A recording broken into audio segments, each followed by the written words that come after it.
Oi, povo, tudo bem? Espero que sim. Hoje é dia de conteúdo novo, tá? Nós vamos ver sobre a geopolítica mundial atual.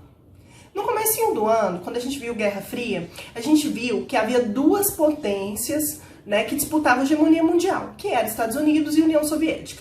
Logo, nós dizíamos que a ordem era bipolar, porque nós tínhamos duas potências aí disputando a tal da hegemonia. Hoje, nós temos uma ordem unipolar, porque a Guerra Fria acabou e os Estados Unidos saíram como vencedor? Não.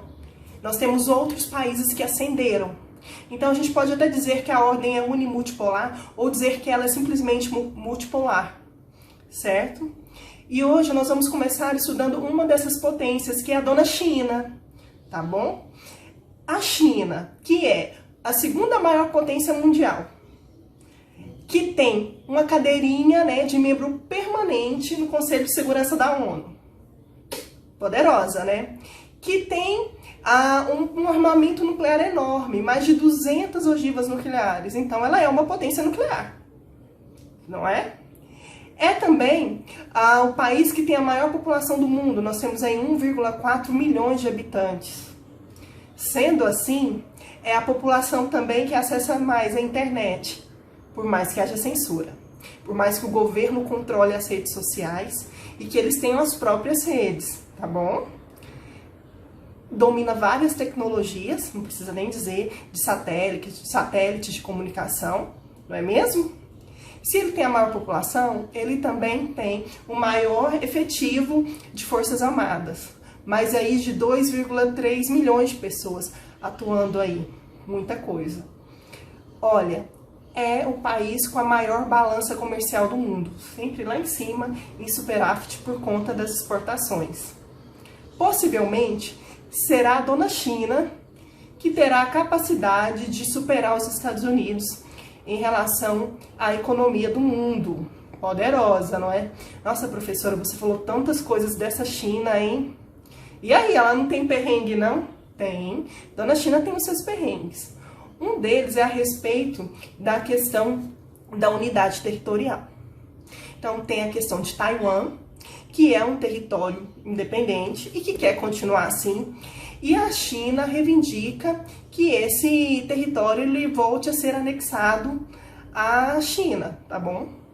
Tem também a questão de outros lugares, como a questão das ilhas, que são bem distantes, além do mar territorial da China, e a China reivindica, porque ela concebe a segurança do país ali voltado para essas ilhas, tá? Então, ela leva muito a sério essa questão dessa extensão aí, através do controle dessas ilhas, certinho. Há também a questão do Tibete, que é uma região autônoma, e a China também reivindica esse território, tá bom? Mas a tensão mais recente seria a questão de Taiwan, beleza? Agora, vamos falar um pouquinho a respeito das relações internacionais da China, né? Existe um pacto que é chamado de Pacto de Xangai, tá? Que é um pacto multilateral que foi feito para tentar contrabalancear um pouquinho a respeito da influência da OTAN e dos Estados Unidos, certo? No campo de atuação da China. Então, quem faz parte desse pacto é a China, os Kirguistão, o Turcomenistão, né?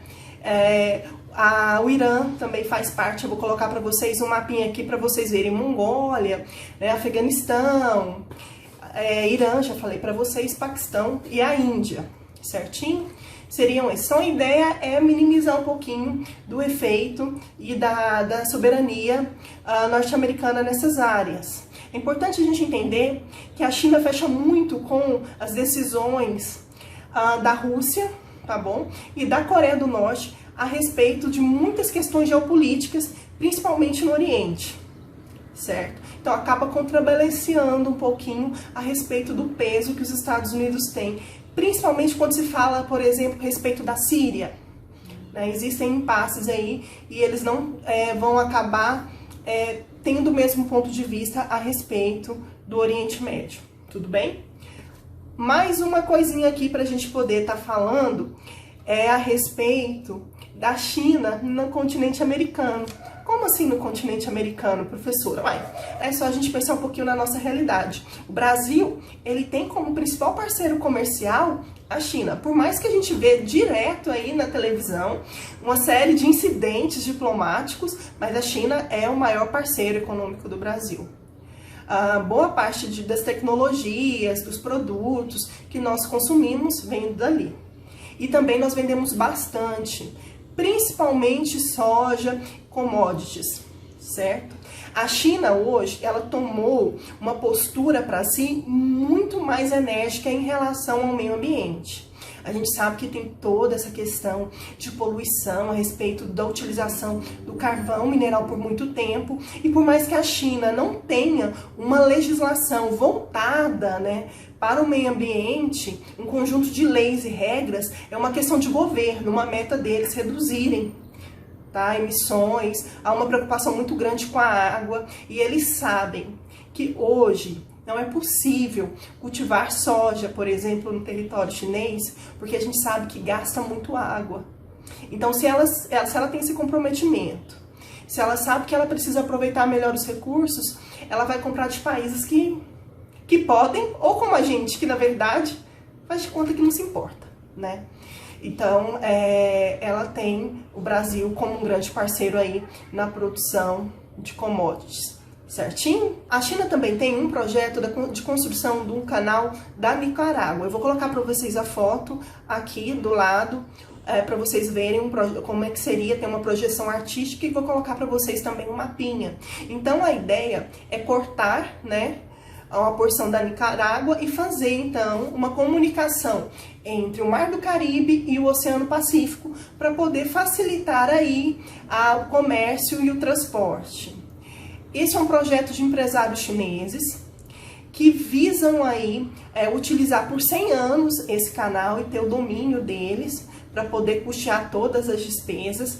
E existe também uma série de questões que são levantadas a respeito dos impactos ambientais, porque vai mexer com uma das maiores lagoas da América Latina, existe o impacto da vegetação e ainda se questiona muito a respeito da estrutura geológica. Então é um projeto que ainda se fala muito e com muita ressalva, certinho? É importante a gente falar também que a China e os Estados Unidos, apesar de toda essa confusão que a gente vê aí e acompanha na televisão, também são grandes parceiros, tá? Estados Unidos também compra muito da China. E a China também tem seus interesses com os Estados Unidos, beleza? Então tá certinho. Pronto, né, professora? Acabou. Só isso, então, a respeito da China já tá beleza. Não, gente, apesar aí dessa questão da América, por mais que 20% da sua produção seja destinada aos Estados Unidos, nós temos ainda a questão da China com dona África. Sim, há um interesse muito grande nos recursos naturais do continente africano. E a gente sabe que por conta de toda a precariedade, toda a pobreza, a ausência de tecnologia, muitos países da África não têm condições de desenvolver e de extrair suas riquezas. E aí entra a China, tá? Principalmente com foco no petróleo.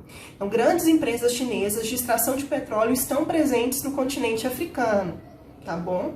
E existe também uma preocupação muito grande em algumas áreas com a produção de alimentos, com a questão da infraestrutura, até mesmo porque existem chineses que migram para o continente africano para desenvolver suas atividades. Então, eles têm uma preocupação com essas questões econômicas e sociais, visando também as pessoas que vão para lá, tá bom? Então, é o seguinte, a China, tá, vende bastante para a África, mas a África também é um grande fornecedor de matéria-prima para a China, certinho? Importante demais vocês entenderem isso. E assim ela garante a expansão das suas áreas de influência, certo? Agora vamos falar da China a respeito dos organismos internacionais? Olha só, a China não faz parte do Banco Mundial e nem do FMI. Tá bom? E aí ela acaba não tendo decisão, porque a gente sabe que muitos países, por não ter condições, acabam pegando empréstimos com esses bancos, né? E isso acaba sendo também uma maneira desses países, os Estados Unidos se impõem em relação a esses países. O que a China tem? A China tem um banco tá? De investimento e de infraestrutura dela.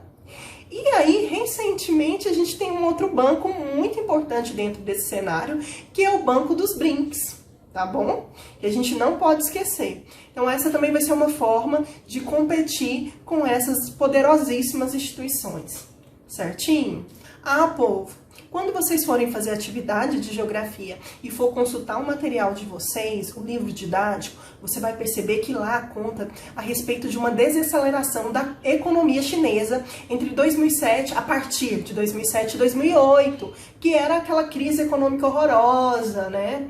E aí a China já não cresceria da forma que ela estava crescendo, né? Com toda aquela projeção econômica que a gente sabe que haveria. Então o Brasil mesmo sentiu e sente até hoje os aspectos aí dessa crise. Só que nós não podemos esquecer que hoje nós temos aí o cenário da pandemia. Aconteceu tudo, surgiu tudo lá na China, sim. Mas olha só, primeiro, nada de comentário xenofóbico, nada de ficar chamando o coronavírus de vírus chinês, certinho? Eu acho que nós já evoluímos bastante enquanto pessoas para a gente começar a querer discutir nacionalidade de vírus, beleza? Agora preste bem atenção. A China é um dos países que mais conseguiram conter a pandemia. Então, as ações são muito efetivas, certo? E ela sentiu também, mas é o país que mais se fortaleceu após essa pandemia. Então, há uma série de ações que foram desenvolvidas pelo Estado chinês, tá? Para tentar levantar a economia chinesa. Então, a gente fala aí desde empréstimos, investimentos, ofertas de emprego para estimular o consumo da população, estímulo a viagens com ausência de impostos. Então, houve uma série de ações que foram desenvolvidas para que o país pudesse retomar esse crescimento. E ele consegue. Tá certo que a projeção de crescer aí aos 5% ao ano não foi conseguida. Porém, a China está na média de 4,6%. Não está ruim. Então, ela continua crescendo. A gente sabe, por exemplo, que dentro da questão dos equipamentos, dos EPIs, uma série de produtos, respiradores, o Wuhan era um grande fornecedor desse material para o mundo. A gente sabe que eles ganharam também com isso, com esses equipamentos, mas a gente tem uma economia bem fortalecida, tá? Crescendo aí positivamente, então. Hoje, gente, só para fazer uma ressalva, nós estamos sentindo a falta de alguns materiais em Goiânia e no Brasil, tá? Que vinham da China. Então, dentro do ramo de confecção, de indústrias, existem aí a falta desses produtos que não estão chegando aqui. Primeiro porque houve uma desaceleração na produção econômica. Então, é lógico que isso vai faltar. E segundo também, que muitas pessoas estão receosas por conta do aumento do dólar no nosso país. Gente, o conteúdo é esse. É fácil, é muito tranquilo. Espero que vocês tenham gostado da aula. Tem dúvida? Me procura lá no EO. Quando for amanhã, eu mando para vocês qual vai ser o conteúdo trabalhado na nossa aula de EO, tá bom? Um grande beijo, espero vocês, tá? Não faltem. Tchau!